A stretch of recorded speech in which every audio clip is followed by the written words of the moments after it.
बिस्मिल्लाहिर्रहमानिर्रहीम। आज हमारा 15th लेक्चर है, चैप्टर नंबर 2 टॉर्क का एक टॉपिक है, वो आज डिस्कस करते हैं हम लोग। टॉर्क को असल में मोमेंट ऑफ फोर्स भी कहा जाता है। मोमेंट ऑफ फोर्स, इसकी डेफिनेशन की जाती है turning effect of force about an axis of rotation.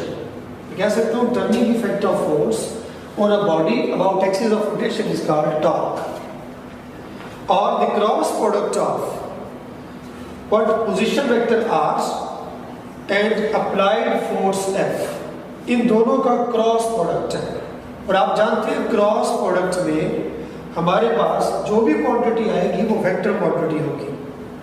Position vector असल में डिस्प्लेसमेंट है और फोर्स असल में हमारे पास जो एक आबिल कहलाती है, फिनोमेना है that can move a body और मूव द बॉडी, ये भी एक वेक्टर क्वांटिटी है। इन दोनों का प्रोडक्ट क्रॉस ले तो टॉर्क है। आर के लिए हमारे पास जो यूनिट होगा दैट इज एक्चुअली मीटर, और एफ के लिए आप जानते हैं न्यूटन। सो न्यूटन मीटर इसका क्या बन जाएगा, एसआई यूनिट। अदर यूनिट्स भी हम लोग इसकी देख सकते हैं, but here newton metre. Dependence of torque, torque जो है वो इन तीन चीजों पे डिपेंड कर रहा है। नंबर 1 मैग्नीट्यूड ऑफ फोर्स जो हमने अप्लाई की थी, number 2 magnitude of position vectors, इसको हम लोग मोमेंट आर्म भी कहेंगे। It is actually magnitude of position vectors known as moment arm. अभी आगे देखेंगे नेक्स्ट। तीसरी चीज है हमारे पास angle between R and F. दो चीजों में जो एंगल होगा, इसमें हमारे पास एग्जांपल है टाइटनिंग और loosing a nut by spanners, rotation of door about its axis, ठीक है, एक्सेट्रा। नेक्स्ट मोमेंट आर्म क्या होता है, the perpendicular distance from the axis of rotation to the point of application of force. इसकी example हम देखते हैं spanners.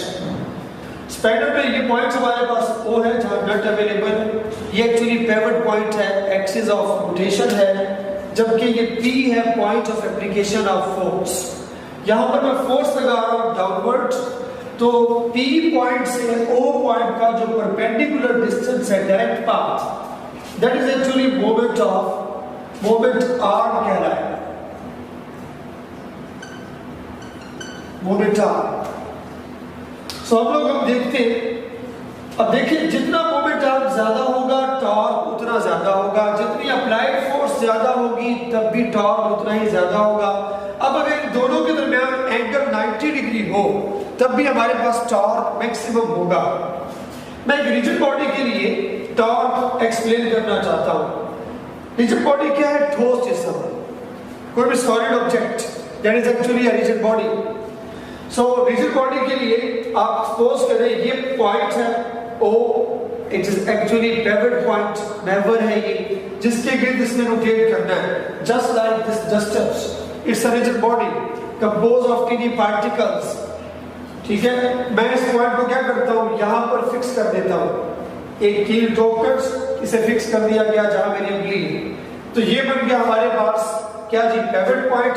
Now it can rotate about it, ये इसके लिए रोटेट कर सकती है। अगर मैं एक फोर्स अप्लाई कर रहा हूं, जैसे कि ये point of application of force होगा, तो यहां पर फोर्स अप्लाई करने से ये डस्टर्स इस ओ पॉइंट के गिर्द क्या करेगा, रोटेट। आप सपोज कर दें ये वही डस्टर है और ये मेरे पास पॉइंट ओ है, this one is the application of force, यहां मैं फोर्स अप्लाई कर रहा हूं so that it is going to rotate about this O point. This turning effect is actually known as torque. मैं इसके लिए क्या करता हूं, फोर्स को रिजॉल्व करता हूं। So magnitude of torque bye resolving force, उसके लिए फोर्स की रेजोल्यूशन के लिए मैं यहां से एक परपेंडिकुलर ड्रॉ कर रहा हूं। आप देख सकते हैं पॉइंट P तक जो हमारे पास ये वेक्टर है दैट इज पोजीशन वेक्टर्स, जबकि इधर मेरे पास ये क्या है, फोर्स।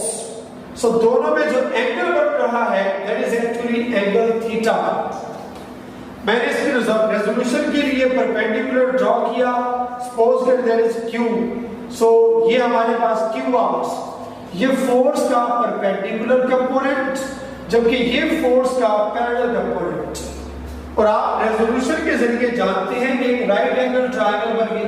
मैंने नीचे इसको लिखा है कि टॉर्क की जो मैग्नीट्यूड होगी वो क्या होगा, मैग्नीट्यूड ऑफ आर, और साथ क्या किया हमारे पास, परपेंडिकुलर कंपोनेंट ऑफ फोर्स।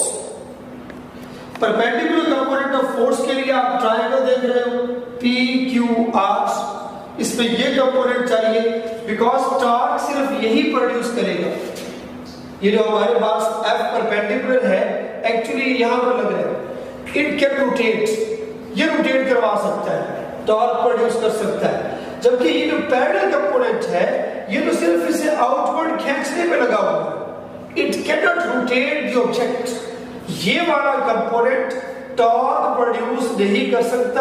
ये लाइन ऑफ बिल्कुल हमारे पास क्या आ गया, लीनियर आ गया किसके, पोजीशन वेक्टर के। सो ये खींचने पे लगा होगा या दबाने पे लगा होगा, लेकिन जिस कंपोनेंट परपेंडिकुलर कंपोनेंट जो कि यहां अप्लाई होगा, it can rotate the object, turning effect produce कर सकता है। सो हम लोग इसी को कैलकुलेट करते हैं। सो ये ट्रायंगल है पी क्यू आर, उसमें परपेंडिकुलर चाहिए तो साइन थीटा अप्लाई कर दिया। Sine theta is equal to F perpendicular over F. आप एफ को इधर ले आओ, यहां से उस तरफ ले जाओ, तो ये क्या बनेगा, F perpendicular is equal to F sine theta. अब इसको उठाकर मैं यहां पुट करता हूं इक्वेशन 1 में, आप देख सकते हैं put in 1, r is equal to r F perpendicular is equal to r F sine of theta. Vector form में लेकर आना तो आप n हेड लगाएंगे। अगर आप रोटेट करवाते हो इसको r को, ये r वेक्टर जा रहा है, इसको रोटेट करवाएं f की तरफ, तो हमारे पास क्या आ गया, out of board rotation. So ये एंटी क्लॉकवाइज टॉर्क प्रोड्यूस होगा, that is actually taken as positive. So n head हमारे पास अवेलेबल होगा। दूसरा तरीका हमारे पास again by resolving the r, उसके लिए आप क्या करें, आप फोर्स F को यहां से उठाएं इधर, सपोज करें तो एंगल जो यहां पर अवेलेबल था थीटा, वही एंगल यहां पर भी अवेलेबल होगा। Here this force is F। अब आप देख सकते हैं एंगल यहां पर क्या है, थीटा अवेलेबल, तो क्यों ना हम इस R को रिजॉल्व करें बाय ड्राइंग अ परपेंडिकुलर। इस पॉइंट को मैं कह देता हूं, सपोज कर ले S पॉइंट। सो अब मेरे पास OSP एक राइट एंगल ट्रायंगल है, जिसमें ये जो कंपोनेंट होगा R का, ये वाला कंपोनेंट ये फोर्स की डायरेक्शन में होगा, इस will be the R parallel, जबकि ये जो कंपोनेंट होगा R परपेंडिकुलर। सो अब मुझे आप देखें यहां मैग्नीट्यूड के लिए हमारे पास मैग्नीट्यूड ऑफ फोर्स पहले लिखा जाएगा और परपेंडिकुलर कंपोनेंट ऑफ R बाद में आ जाएगा। सो ट्रायंगल बन रही है OPS या आप कह दें OSP, राइट एंगल ट्रायंगल। इसमें हमारे पास क्या होगा, परपेंडिकुलर ये बन जाएगा, बिकॉज एंगल के अपोजिट साइड क्या होती है, परपेंडिकुलर।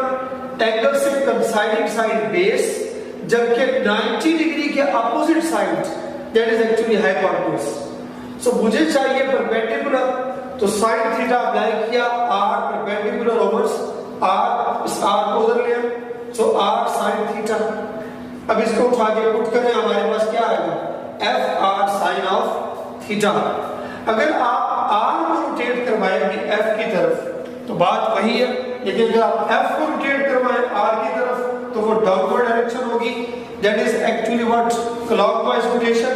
तो मैं ये कह सकता हूं anti clockwise torque is taken as positive while clockwise torque is taken as negative. इसी तरह हमारे पास जो लीनियर एक्सेलरेशन होता है एक्चुअली वो लीनियर फोर्स प्रोड्यूस करता है, जबकि angular acceleration it can produce torque और moment of force. So later हम लोग इस पर जो है वो डिस्कशन करेंगे। Thank you very much. ये हमारा आज का